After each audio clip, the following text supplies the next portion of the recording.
On New Year's Eve, my daughter-in-law handed me a badge. It read, Observer. Her parents laughed aloud.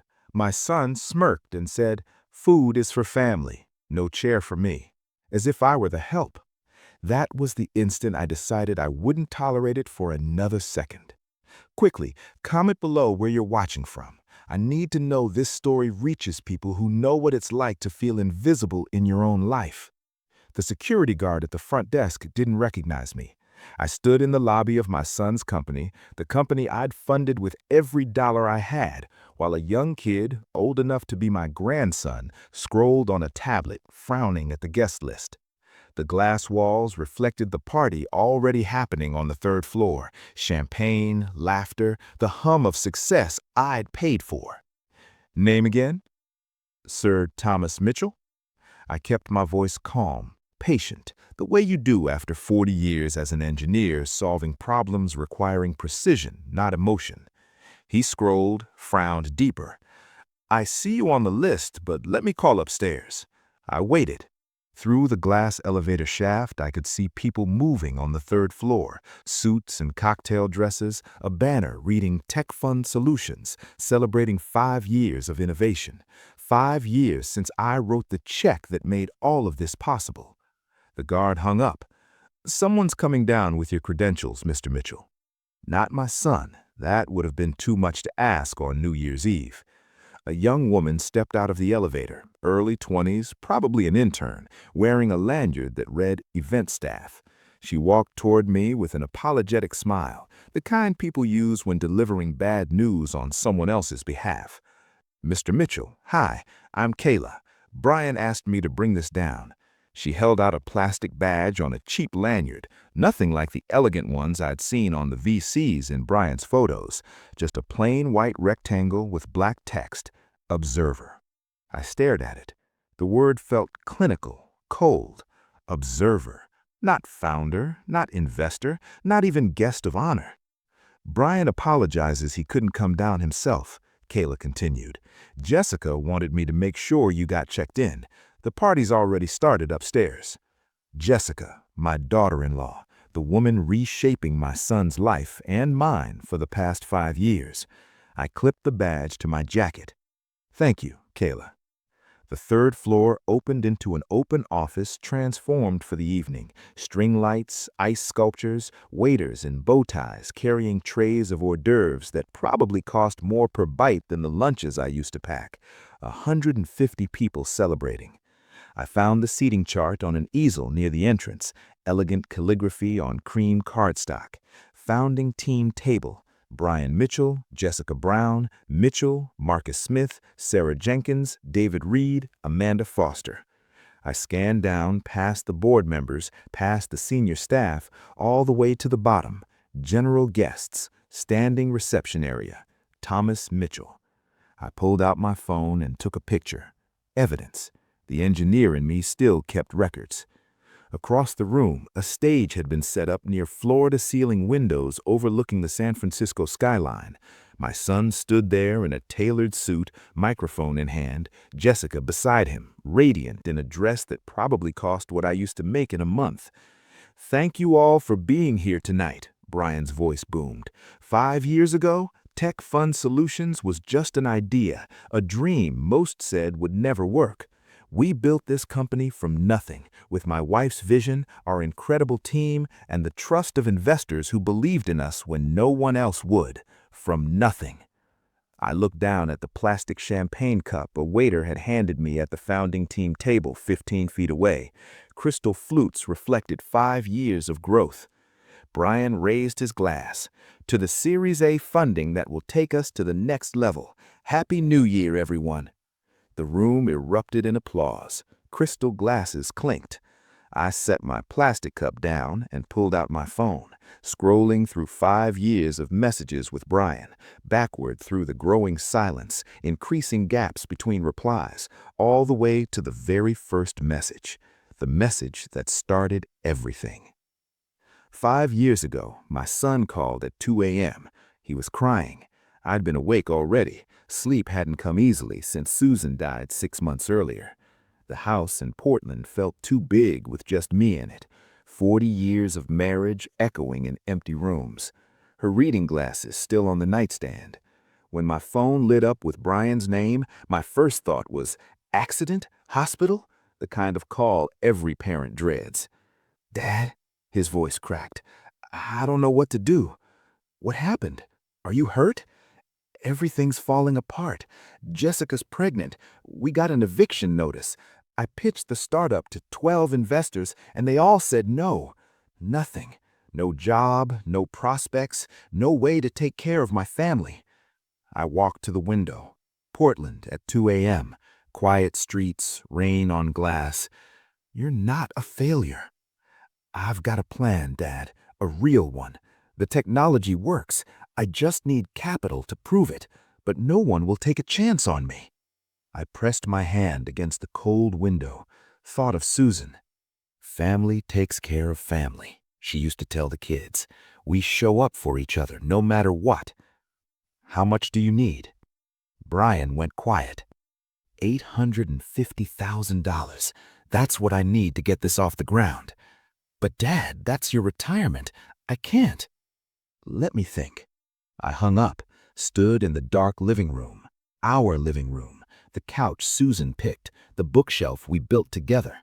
Photos of Brian and Emily as kids, gapped teeth and sunburned from camping trips to Crater Lake. I walked through the kitchen where Susan taught the kids to make pancakes, the garage workshop where I'd spent Saturdays fixing things while Susan brought me coffee. This house held everything we built, but Susan was gone. Emily had her own life in Seattle, and Brian was drowning. By sunrise, I'd made my decision, called my realtor. I need to sell the house. Then my financial advisor, early withdrawal from my 401k. I know there are penalties. I don't care. Emily called, worried. "Dad, that's everything you and Mom saved." "My future is making sure my children have one."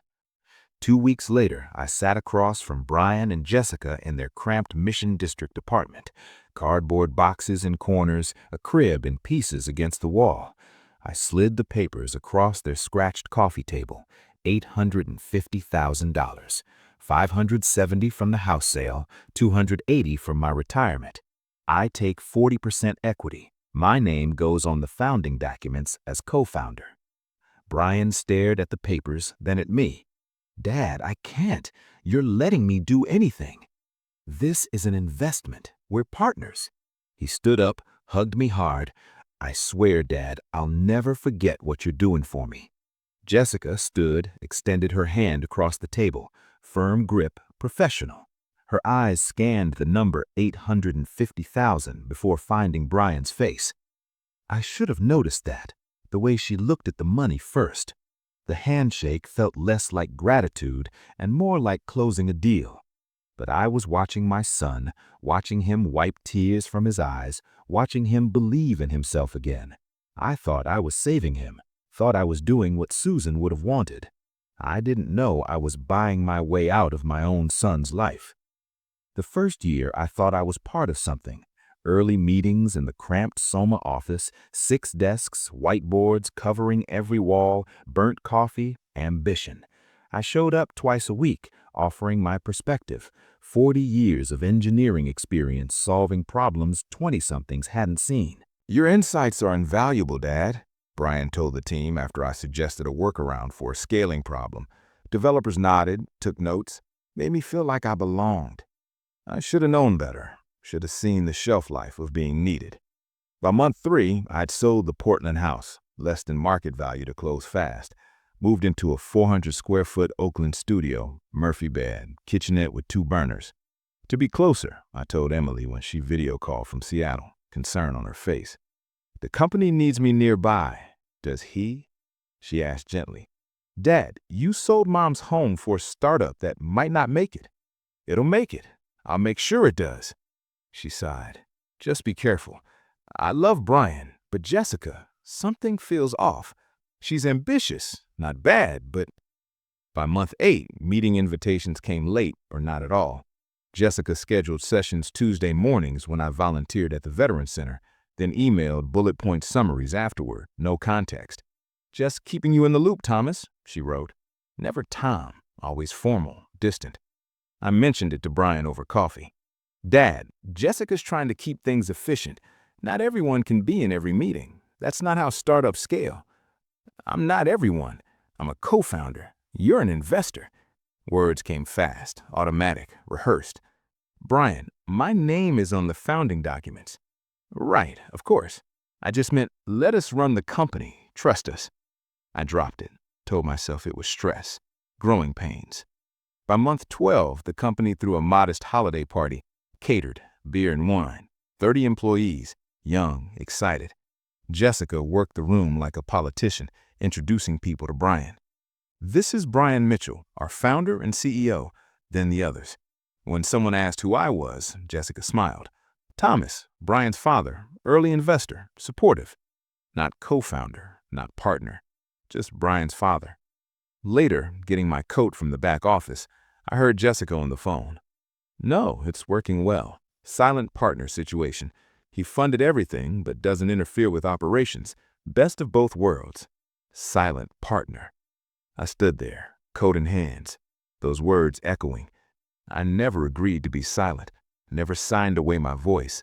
Somewhere between the paperwork and the first board meeting I wasn't invited to, that's what I became. For 2 more years, I told myself it would get better. Once the company stabilized, once the pressure eased, Brian would remember I was more than a checkbook. Emily kept calling. Are you okay? I'm fine, I said. Everything's fine. I was lying.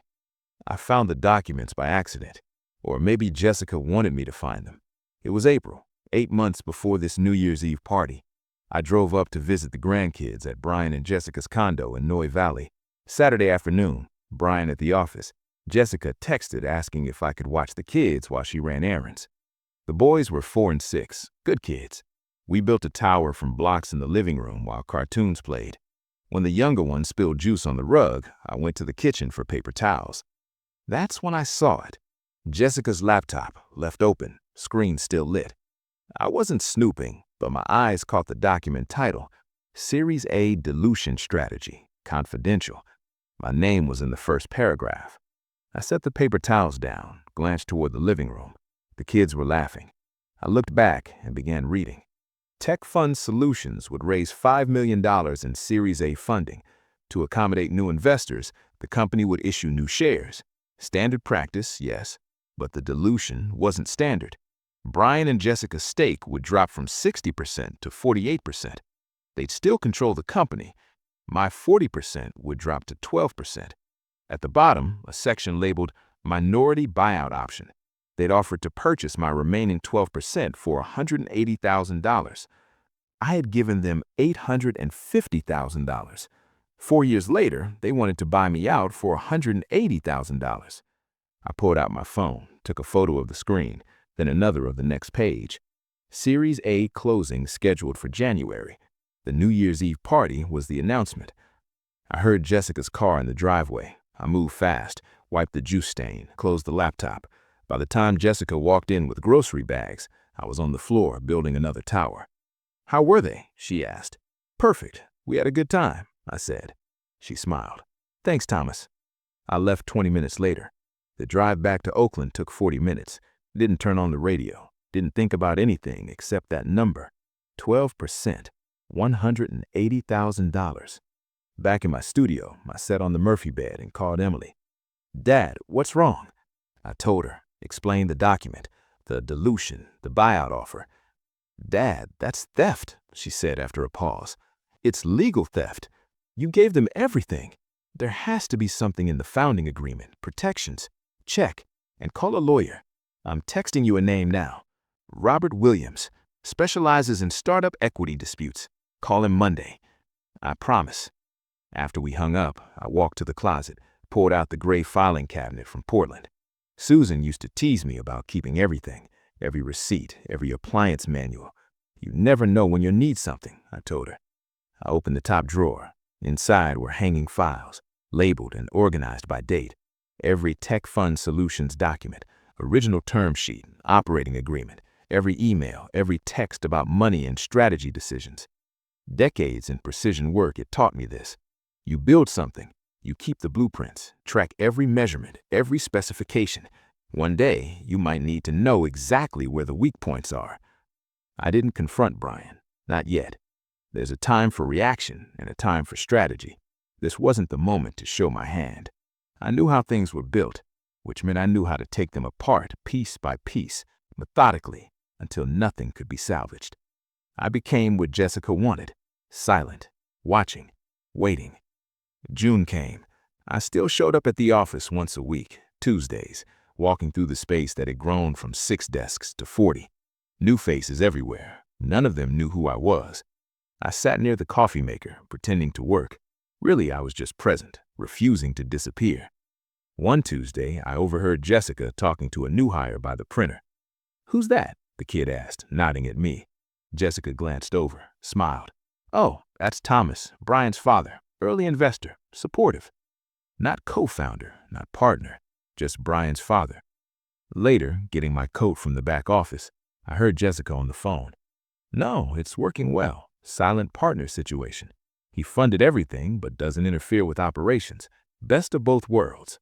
Silent partner." I stood there, coat in hands, those words echoing. I never agreed to be silent, never signed away my voice. Somewhere between the paperwork and the first board meeting I wasn't invited to, that's what I became.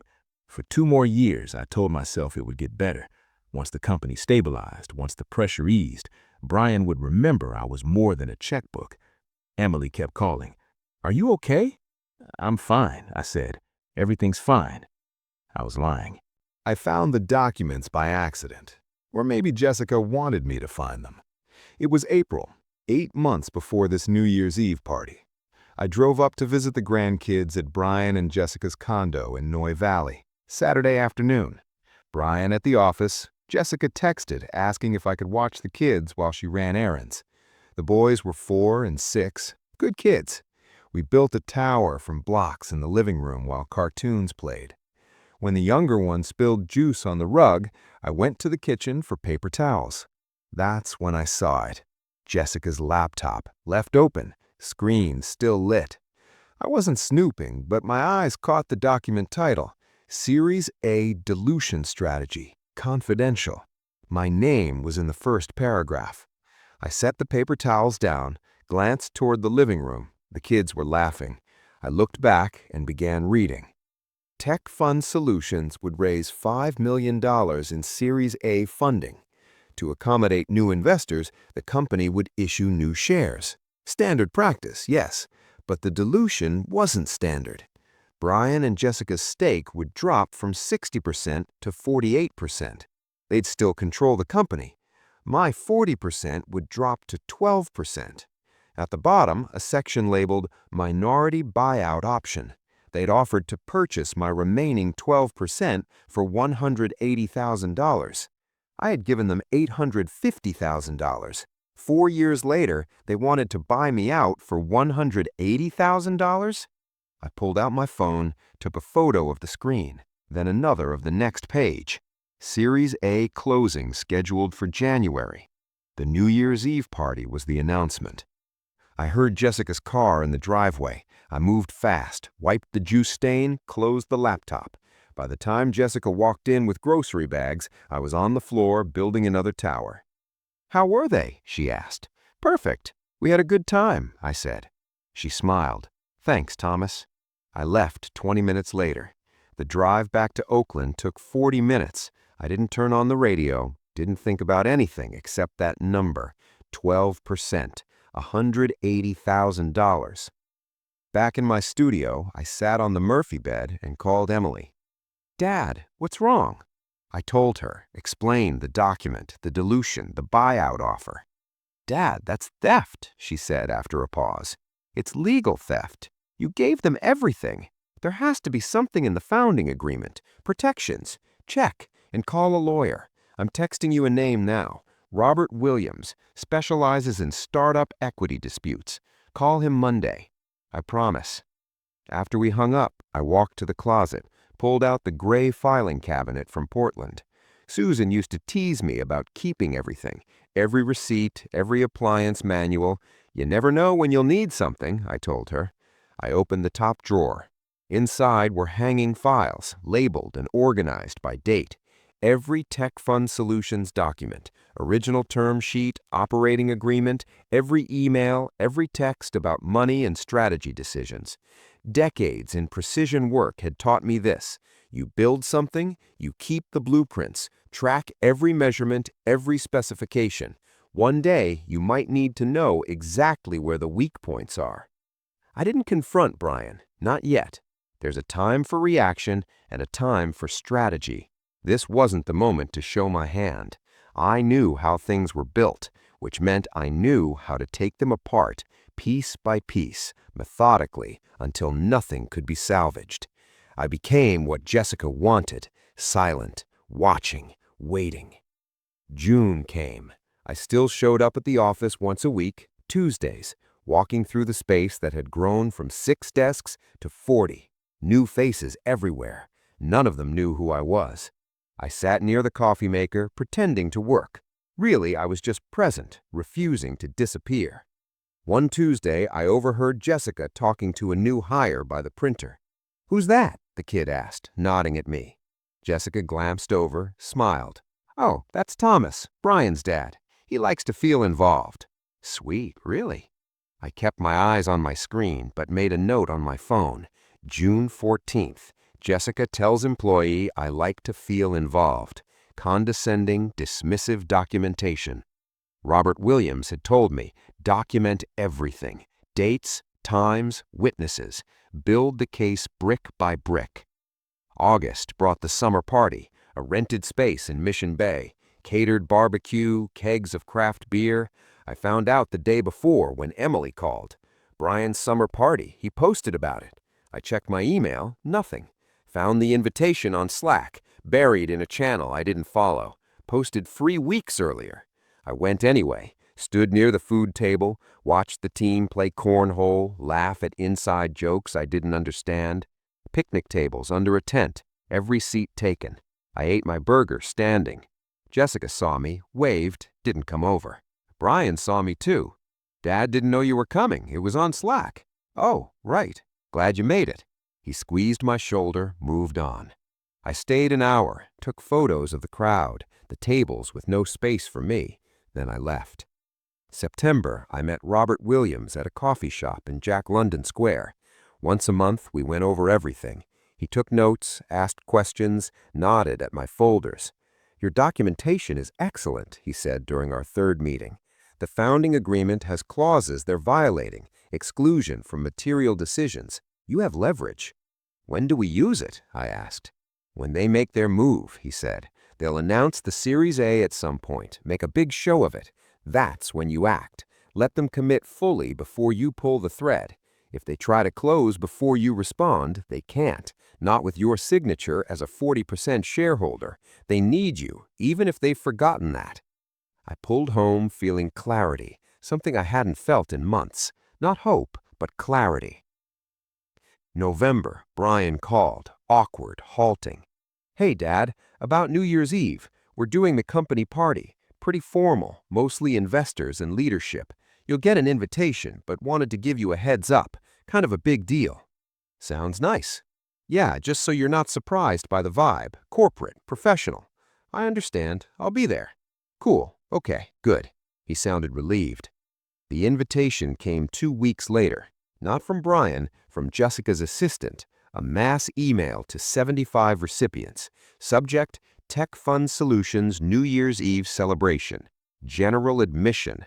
General admission. Like a concert ticket. Like I was buying a seat to watch my own son's success from the cheap seats. I sat in my studio that night, looked at my reflection in the dark window. 68 years old, living in 400 square feet, invisible to the company I'd created, but not powerless.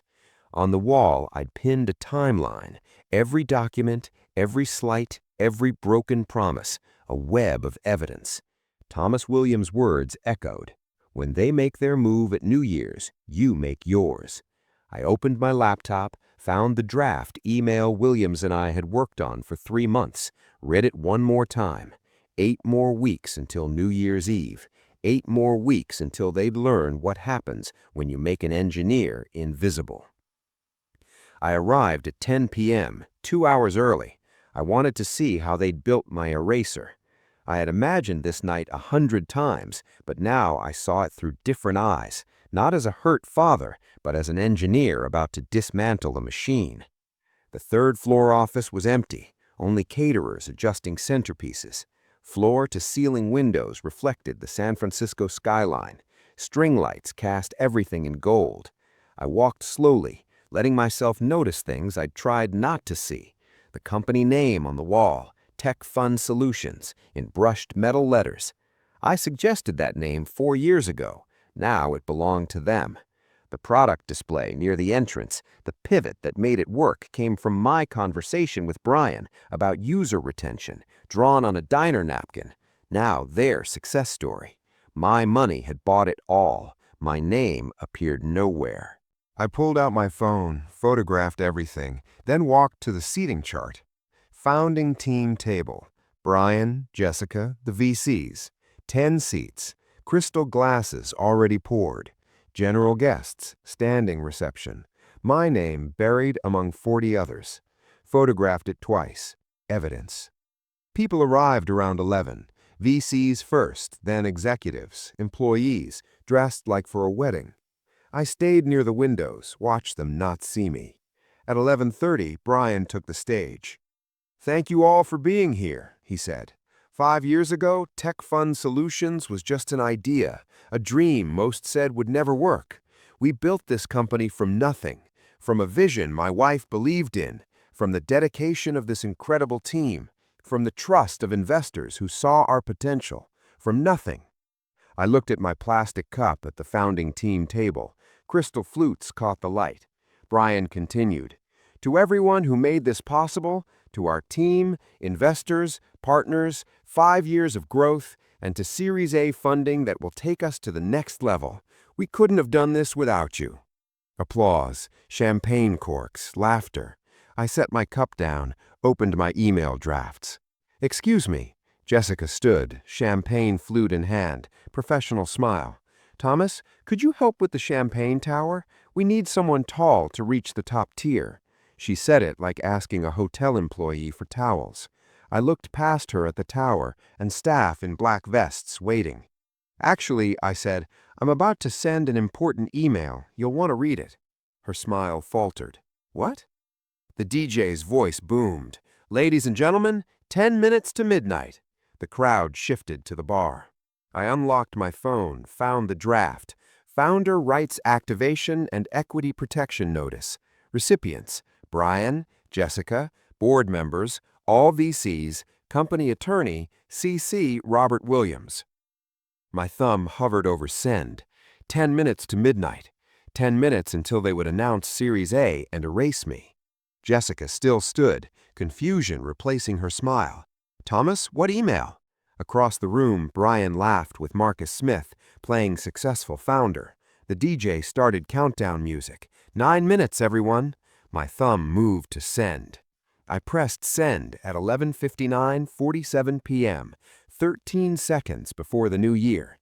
The message disappeared from drafts, shot into inboxes across the room. Countdown reached 0. "Happy New Year!" Confetti cannons exploded. Champagne bottles popped. People threw their arms around each other. I stood by the windows, watching phones light up. Marcus Smith checked first, frowned, started reading. Sarah Jenkins next. Her smile faded. Then David Reed. Then the company attorney, pale. Brian still celebrating. Handshakes. Phone buzzing on the founding team table. Jessica saw it first, grabbed it, thrust it at him. He read, hand shaking. The email was simple, stripped to legal essentials. Subject: Founder Rights Activation and Equity Protection Notice. Body: outlined activation of founder protection clauses in the operating agreement. Documentation of exclusion from material decisions. Exhibit A: evidence of attempted dilution without consent. Exhibit B: demand for board seat or mandatory audit. Series A cannot close without explicit approval from 40% equity holder Thomas Mitchell. Legal action if terms unmet in 10 business days. Robert Williams' signature at the bottom. Law firm letterhead. Legal consequence. Brian's eyes found mine through the confetti and champagne. He pushed through the crowd. Jessica grabbed his arm, phone to ear. Marcus Smith heading to exit. Sarah Jenkins behind him. VCs weren't staying where the deal had collapsed. Brian reached me. "Dad, what did you do?" "What you should have done," I said. "Kept your word." "Wait, we can fix this. We can talk." I walked to the elevator. He followed. "You had 5 years to talk, Brian. You gave me a badge instead." "It was a joke, Dad. It wasn't a joke." I pressed the elevator button. None of it was. The doors opened. "Dad, please," he said, voice cracking. "Don't destroy everything I built." I looked at him, my son, the man who'd taken everything I gave him and decided it wasn't enough. "I didn't destroy anything," I said. "I just stopped letting you pretend you built it alone." Doors closed. I walked into the San Francisco night. Cold air hit my face. Behind me, through the glass walls, I saw the party collapsing. Jessica's voice sharp, panicked. VCs leaving. Employees confused. Series A dead. Company couldn't raise money without my approval, and I wasn't giving it. I walked to my car, hands on the wheel. 5 years of being erased. 5 years watching my son forget who made his dream possible. I started the engine. For the first time in 5 years, I felt only the cold air and the lightness of finally letting go. Lawyer calls came within 24 hours. I didn't answer. New Year's Day. My phone lit up every few minutes. 47 missed calls by noon. Brian, 23, Jessica, 12, company attorney, 8, unknown numbers, 4. I made coffee, watched the fog roll across Oakland, ignored every buzz. Then I called Emily. "Dad?" She picked up first ring. "I did it." "Good. Firm. Proud. Now come home. Stay with us." "I will." "I mean it, Dad. Not a visit. Come home for real." I looked around the studio. 400 square feet that never felt like home. "Okay." January 3rd, I met Robert Williams. He was smiling. "VCs pulled out," he said. "All 3 firms. Tech fund can't close Series A. Company in limbo until your position resolved." "What are they trying to do?" "Jessica pushing litigation. Wants to challenge founder agreement. Brian caught in the middle. Called yesterday, asked if it can be worked out." Williams shook his head. "Too late for negotiation. Company dead in water without capital. 6 months runway left, maybe." I nodded, felt nothing. January 6th, Williams called with an offer. A competitor, one of the company's tech fund competed with, wanted my 40% stake. $1.7 million. "They want the technology," Williams said. "Team secondary." I said, "Tell them $2 million. Keep the good engineers. Not Brian, not Jessica." Williams was quiet. "Then I'll make the call." Competitor agreed within an hour. January 8th, deal closed. $2 million wired to my account, plus $280,000 from retirement. $2.28 million total. I'd given them $850,000. 4 years later, I walked away with nearly triple that. But it wasn't about money. My phone buzzed. Text from Brian. "Dad, please, can we talk?" I typed a response. Stared, deleted, blocked his number. Some conversations were already over. I stood in my empty studio, boxes by the door, everything fitting in my car. On the counter, one last item, the observer badge from New Year's Eve. I kept it, wasn't sure why. Now I knew. Evidence, not of what they did, but of what I refused to accept. I left it on the counter, let the next tenant wonder. Beside it, Susan's photo, the one I'd carried everywhere since Portland. I picked it up, looked at her smile. "I think you'd be proud," I said. I finally chose myself. I drove north, leaving Oakland behind, winding along Highway 101. The city lights faded, replaced by open fields and the occasional farmhouse.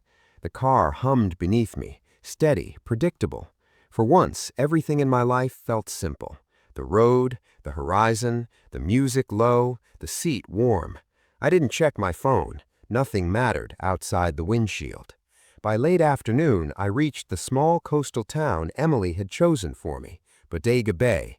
She rented a modest house overlooking the water, the kind with wooden siding, a porch swing, and a garden her kids would plant every spring. I'd only visited once before, years ago, with Susan. Memories flooded. her laughter mixing with the gulls, the smell of salt in her hair, the way she used to point at the horizon and say, "One day, Thomas, you'll see the world like this and know exactly where you belong." I parked in the driveway. Emily and Jordan were on the porch, waving. The kids ran down the steps, yelling, "Grandpa, Grandpa!" Their arms wrapped around me before I could even step out. My legs bent under their weight, but I held them, laughing. Emily joined, hugged me tightly. "Welcome home, Dad." For the first time in years, the words felt like more than a phrase. They felt like a place. Inside, the house smelled of baking bread and candles. I set down my bags. Every corner reflected care. Photos of family trips, paintings the kids had made, a bookshelf organized by color, something Susan would have approved. I wandered to the window facing the ocean. Waves crashed rhythmically, salt in the air, horizon endless. For a moment, I closed my eyes, felt the sun warm on my face.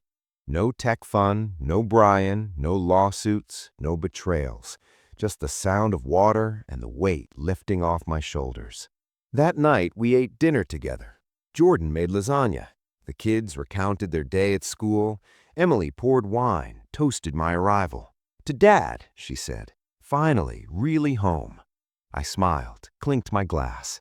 The moment was simple, ordinary, but exactly what I needed. The next morning, I started unpacking the boxes I'd brought. Most contained personal items, books, old cameras, journals. Some, however, were remnants from my career, blueprints, old computer parts, prototype boards. I decided to leave them untouched. Here, I wasn't the engineer, the founder, or the investor. I was just Thomas, father, grandfather, son of memories. Days turned into weeks. I took long walks along the beach, breathing in the salt and listening to gulls. I helped the kids build sandcastles, teaching them techniques Susan would have adored.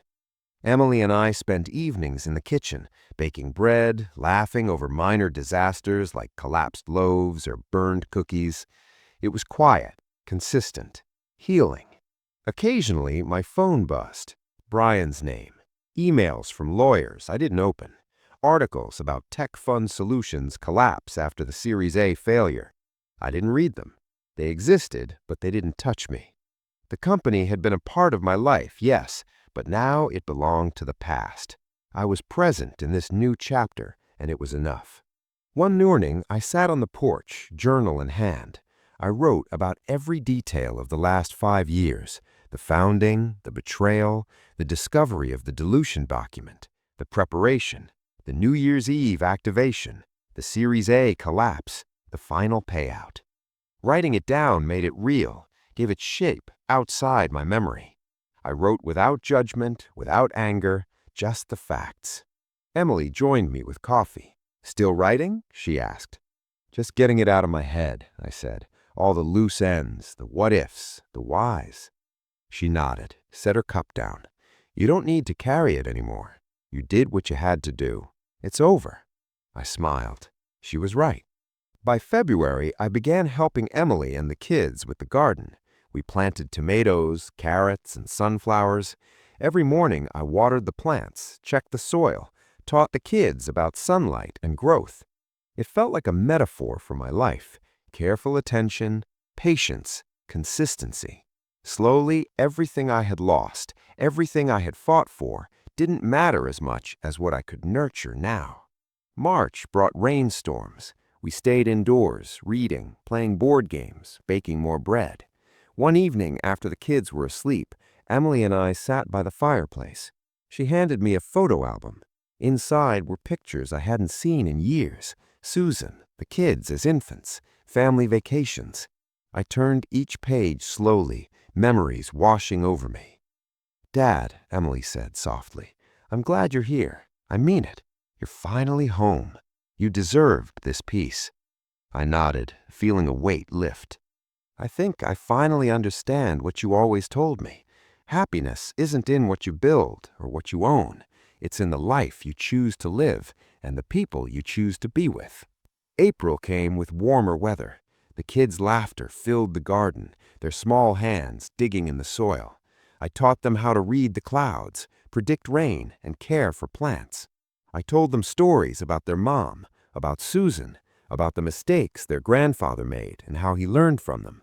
They listened wide-eyed, absorbing every word. One afternoon, as the sun dipped toward the horizon, I walked alone along the beach. The waves lapped at my feet, the sky painted in pink and orange. I realized something profound. For years, I had chased validation from people who never appreciated me. I had allowed my identity to be defined by achievements, by money, by recognition. But none of that mattered. What mattered was presence, love, family, integrity. By May, I started writing a memoir, not for publication, but for my family. Every page captured lessons learned, moments cherished, warnings for the future, and gratitude for survival. I wanted my grandchildren to understand the world I had lived in, the mistakes I had made, and the wisdom I had gained. Summer arrived, with long days of sun and laughter. We swam, hiked, picnicked. I taught the kids to fish, Emily to bake sourdough, and Jordan to slow down and enjoy life. Evenings were spent on the porch, watching the stars, listening to the ocean. I felt connected to everything around me, grounded in a way I hadn't been since Susan passed. One evening, as the sun dipped behind the horizon, I received an unexpected letter. It was from Brian. No lawyer, no threats, just a simple envelope with my name. Inside, a handwritten note. Thomas, I realize now how much I lost sight of. Not just the company, but everything else. Family, honesty, respect. I can't change the past. I can't undo the hurt, but I want you to know I'm sorry. I hope one day you can forgive me. I held the note in my hand, staring at Brian's familiar handwriting. Anger, pride, love, disappointment, and relief mixed inside me. I didn't respond. I didn't need to. I folded it carefully, placed it in a drawer, and let it rest there. Forgiveness wasn't mine to give yet. Healing was. July brought a small celebration, my birthday. Emily and Jordan insisted on a party. Neighbors, friends, family, all came together. The kids sang, laughed, and showered me with handmade gifts. I felt warmth I hadn't experienced in years. One of the gifts was a small framed photo of Susan and I on our wedding day. I hung it on the wall above the fireplace. Over the next months, life settled into a rhythm. Gardening, walking, writing, family dinners, laughter, quiet evenings watching the sunset. I felt connected to everything around me, grounded in a way I hadn't been since Susan passed. By October, I decided to donate part of the $2.28 million to a scholarship fund for young engineers. It wasn't about making a name for myself or seeking recognition. It was about creating opportunities for those who needed them, passing on what I had learned and giving back to the world that had given me so much. One crisp morning, as the leaves turned gold, I walked along the shoreline, reflecting on the journey. Every betrayal, every disappointment, every victory had led me here. I was free, not from the past, but from its hold over me. I had reclaimed my life, my dignity, my peace. Emily joined me, holding the hands of her children. We walked in silence for a while, letting the ocean and the wind speak. I think she'd be proud, I said, looking at Susan's photo in my mind. You did, Emily said, and now we all have you fully. I smiled, feeling the truth in her words. I was no longer invisible, no longer trapped by the expectations or betrayals of others. I had chosen myself, my family, my life, and for the first time in decades, I felt whole. Winter approached. The first snow dusted the hills behind the town. Inside, we sat by the fire, the kids asleep, Emily reading beside me. I wrote the final pages of my memoir, reflecting on lessons, gratitude, and hope for the future. Life had tested me, challenged me, and stripped away everything I thought I needed. In the end, it gave me exactly what mattered most: clarity, love, and freedom.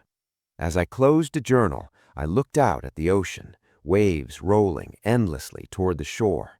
I understood finally that life's measure isn't in money, success, or recognition, but in the moments we live, the people we love, and the integrity we hold.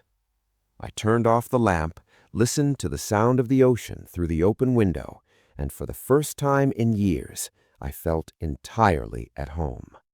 The past was a story, yes, but one that I had mastered. The future was open, waiting, and I was ready. Thank you for taking the time to watch and listen to this entire story. If it stayed with you or made you reflect, subscribe to ZERIX Truth for more deep, real, and meaningful life stories. Your support helps us continue sharing journeys that truly matter. We'll see you in the next story.